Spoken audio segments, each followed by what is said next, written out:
ধরুন আপনি প্রথমবার ইনভেস্ট করতে যাচ্ছেন, আপনার হাতে কিছু টাকা আছে আর আপনি ভাবছেন যে এখন কি করব, পুরো টাকাটা একবার ইনভেস্ট করব নাকি একটু একটু করে ইনভেস্ট করব। আপনি ইউটিউব খুলে দেখলেন যে কেউ কেউ বলছে SIP is the best, safe and smart. আবার কেউ কেউ বলছে যে লামসামে বেশি রিটার্ন পাওয়া যায়। এসব শুনে আপনি তো পুরো কনফিউজড, কারটা শুনবেন, কোনটা সত্যি। দেখুন, এটাই হলো রিয়েল প্রবলেম। কারণ বেশিরভাগ মানুষ স্ট্র্যাটেজি ফলো করে না, তারা ব্লাইন্ডলি ট্রেন্ড ফলো করে। কেউ এসআইপি শুরু করছে বলে নিজেরাও এসআইপি শুরু করে দেয়, আবার কেউ মার্কেট আপ দেখে পুরো টাকাটা একবারে ঢেলে দেয়। আর তারপর মার্কেট একটু নামলেই শুরু হয়ে যায় প্যানিক, ভুল করে ফেললাম নাকি, এই ডাউট শুরু হয়। কিন্তু রিয়েলিটি কি জানেন, এসআইপি বা লামসাম কোনোটাই সবার জন্য বেস্ট না। পুরোটাই নির্ভর করছে আপনার সিচুয়েশন, রিস্ক নেওয়ার ক্ষমতা এবং সবচেয়ে গুরুত্বপূর্ণ মার্কেট কন্ডিশনের উপর। আজকের ভিডিওতে আমি আপনাকে একদম স্টেপ বাই স্টেপ বুঝিয়ে দেবো যে এসআইপি আসলে কিভাবে কাজ করে।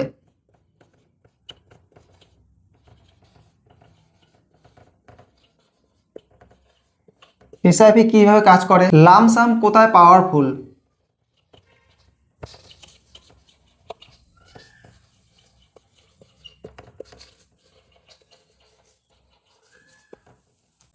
কোন সিচুয়েশনে কোনটা ইউজ করা উচিত।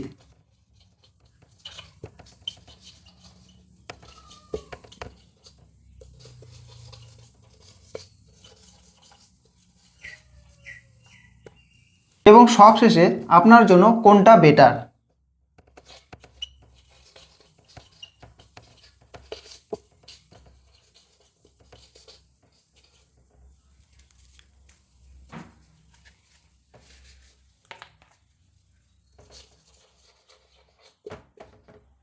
চলুন তাহলে আজকের ভিডিওটি শুরু করা যাক। প্রথমে আমরা জানবো যে এসআইপি আসলে কি।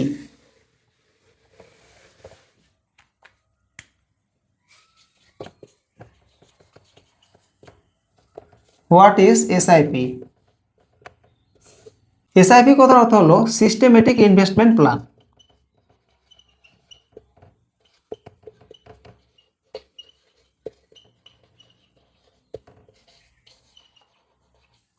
অর্থাৎ পুরো টাকাটা একবারে ইনভেস্ট না করে সিস্টেমেটিক ওয়েতে প্রতি মাসে মাসে একটা নির্দিষ্ট অ্যামাউন্ট একটা নির্দিষ্ট তারিখে ইনভেস্ট করার নাম অর্থই হলো এসআইপি।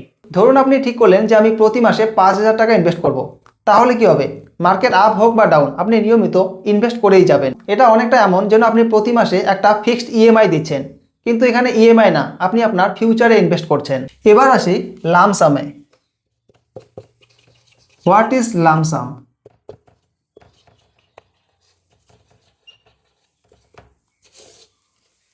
লামসামের অর্থ হলো পুরো টাকাটা একবারে ইনভেস্ট করা। ধরুন আপনার কাছে 1,00,000 টাকা আছে, এবার আপনি পুরো টাকাটা একদিনে ইনভেস্ট করে দিলেন, এটাই হলো লামসাম। অর্থাৎ তাহলে এদের মধ্যে আসল পার্থক্যটা কোথায় দাঁড়াচ্ছে, যে এসআইপিতে আপনি টাইম স্প্রেড করে ইনভেস্ট করছেন, কিন্তু লামসামে আপনি টাইম না নিয়ে পুরো টাকাটা একবারে ইনভেস্ট করে দিচ্ছেন। চলুন তাহলে এবার এদের দুজনকে একদম সামনাসামনি দাঁড় করিয়ে তুলনা করা যাক, কার জোর বেশি, এসআইপি নাকি লামসাম। প্রথম পয়েন্ট হলো মার্কেট টাইমিং।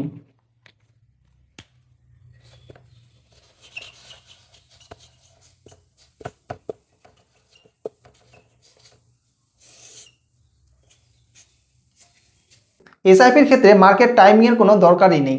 মার্কেট আজ কোথায় আছে, কাল কোথায় যাবে, এসব নিয়ে মাথা ঘামানোর কোনো প্রয়োজন নেই। Just set it and forget it. কিন্তু লামসামের ক্ষেত্রে টাইমিংটাই সব।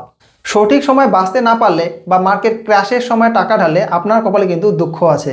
দ্বিতীয় পয়েন্ট হলো আর্থিক শৃঙ্খলা বা ফাইন্যান্সিয়াল ডিসিপ্লিন।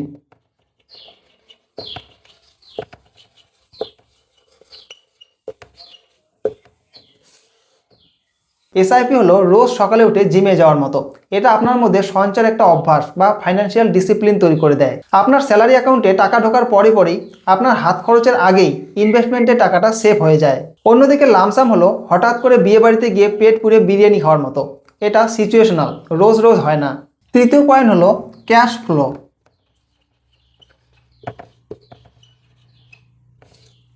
আপনার আয়ের উৎস যদি হয় প্রতি মাসের ফিক্সড স্যালারি, তাহলে চোখ বন্ধ করে এসআইপি আপনার জন্য বেস্ট।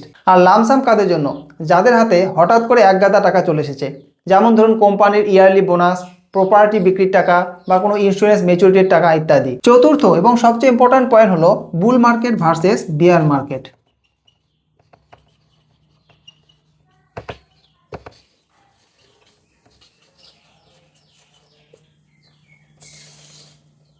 অঙ্কের হিসেবে দেখতে গেলে মার্কেট যদি টানা উপরের দিকে উঠতে থাকে, যাকে আমরা বুল মার্কেট বলি, সেক্ষেত্রে কিন্তু লামসাম সবসময় এসআইপিকে হারিয়ে দেবে।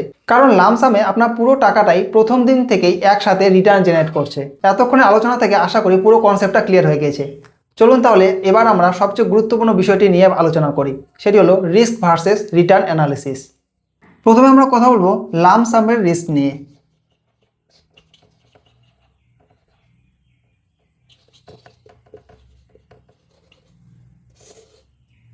ধরুন আপনি একদিনে 1 লাখ টাকা ইনভেস্ট করলেন আর তার পরের দিনই মার্কেট 10% ক্র্যাশ করলো, তাহলে কি হবে? আপনার পোর্টফোলিও একদম শুরুতেই লসে চলে যাবে।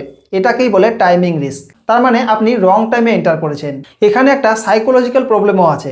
আপনি প্যানিক করা শুরু করে দেবেন, ভুল করে ফেললাম নাকি এই ডাউট শুরু হয়ে যাবে, আর এখানেই অনেকে লসে সেল করে দেয়। দ্বিতীয়ত হলো এসআইপি রিস্ক।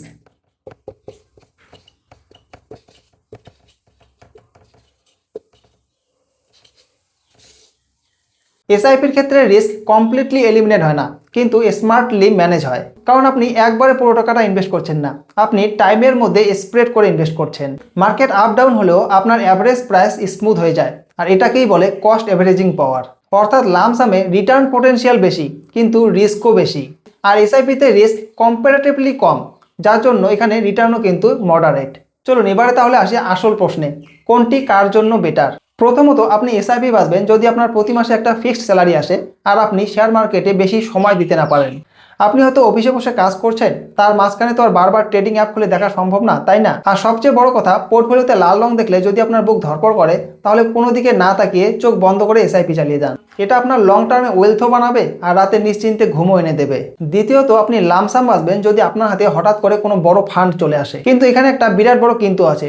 হাতে টাকা এলেই যে পরের দিন সকালে সেটা মার্কেটে ঢেলে দেবেন, এমনটা কখনো করবেন না। একটু অপেক্ষা করুন, মার্কেটকে ওয়াচ করুন। যখন দেখবেন মার্কেট তার হাই পয়েন্ট থেকে 5% বা 10% কারেকশন নিয়েছে, অর্থাৎ মার্কেট একটু সস্তা হয়েছে, তখন সেই টাকাটা আপনি একবারে ঢেলে দিতে পারেন। তবে আমি আপনাদের সাজেস্ট করব একটা হাইব্রিড স্ট্র্যাটেজি ফলো করতে। অর্থাৎ প্রতি মাসে আপনার স্যালারি থেকে যে বেসিক এসআইপিটা কাটে ওটা চলতে দিন, ওটাতে কখনো হাত দেবেন না। আর এর পাশাপাশি নিজের সেভিংস অ্যাকাউন্টে বা কোনো সেফ লিকুইড ফান্ডে আলাদা করে কিছু ক্যাশ টাকা জমিয়ে রাখুন। এটাকে আমরা বলি অপরচুনিটি ফান্ড। এরপর যেদিন দেখবেন যে নিউজ চ্যানেলে ব্রেকিং নিউজ দিচ্ছে যে মার্কেট ক্র্যাশ করেছে, সেন্সেক্স পড়ে গেছে, সবাই প্যানিক করছে, তখন আপনি হাসবেন আর সুযোগ বুঝে আপনার ওই অপরচুনিটি ফান্ডের ক্যাশ টাকাটা আপনার ওই একই মিউচুয়াল ফান্ডে লামসাম হিসেবে টপ আপ করে দেবেন।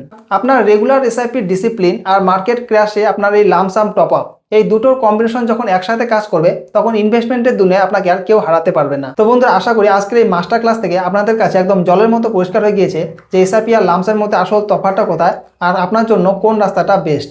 ভিডিও শেষ করার আগে আপনাদের কাছে আমার একটা ছোট্ট প্রশ্ন, আপনিও কি রেগুলার এসআইপি চালিয়ে যাচ্ছেন, নাকি আপনি মার্কেট ক্র্যাশের অপেক্ষায় থাকেন লামসাম ইনভেস্ট করার জন্য, নাকি আপনি এই হাইব্রিড স্ট্র্যাটেজি ফলো করেন? কমেন্ট সেকশনে অবশ্যই জানাবেন। ভিডিওটি ভালো লাগলে অবশ্যই লাইক করবেন আর চ্যানেলটি সাবস্ক্রাইব করে বেল আইকন প্রেস করতে ভুলবেন না। দেখা হচ্ছে পরের ভিডিওতে, ততক্ষণে ভালো থাকুন, সুস্থ থাকুন, ধন্যবাদ।